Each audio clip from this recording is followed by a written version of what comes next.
Welcome to How Stuff Works. Money, it's something we all use, but do we really know where it comes from?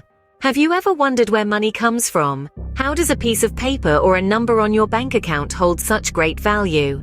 Be prepared to be shocked because it has no real value. There's a common misconception that money is tied to gold or physical assets. Contrary to what you might think, money is just printed, it's created out of thin air. Now, how does this happen? The government, specifically central banks and treasury departments, play a crucial role.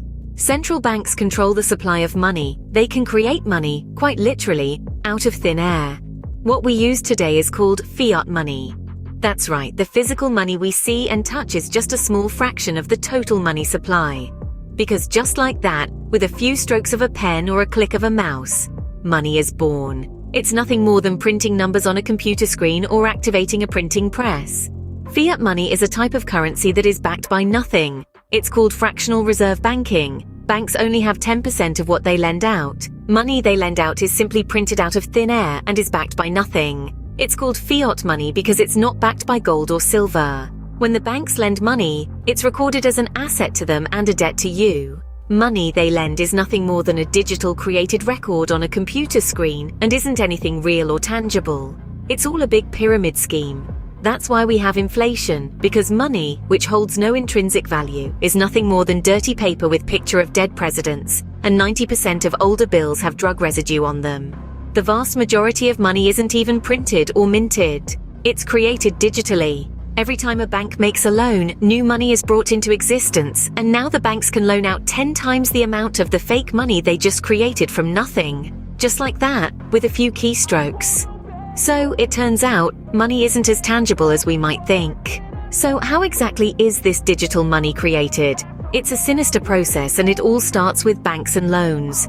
You see, when a bank gives out a loan, it doesn't just hand over some of its own cash. Instead, the bank essentially creates new money. The bank will record the loan as an asset along with the borrower's promise to pay it back, essentially creating new money in the process. But this funny money is recorded as a debt to you. Money is valuable only because you think it is. It holds no intrinsic value of its own. To thwart counterfeiters, a host of security features like holograms, watermarks, and microprinting are incorporated. The ironic thing is, money printed by the government is really counterfeit itself because our Constitution does not authorize the Federal Reserve to print money. Money creation is a deceptive process, but here are the key points to remember. Firstly, we must recognize that most money is not physical cash. It's digital, created by banks when they make loans. Every time a loan is granted, new money is born into the digital world, adding to the fiat money supply. Secondly, it's essential to understand that money is not tied to gold or any physical assets. It's backed by nothing. Money is only valuable because you think it is. The value of money is essentially a social agreement, a false belief that money is a real asset. Lastly, the central bank plays a pivotal role in this process. Remember, you are being played by the central banks, which is nothing more than a pyramid scheme controlled by the Rothschild cartel. So the next time you glance at your bank balance or hold a banknote in your hands, remember the deceptive practice that brought it into existence. Thanks for watching.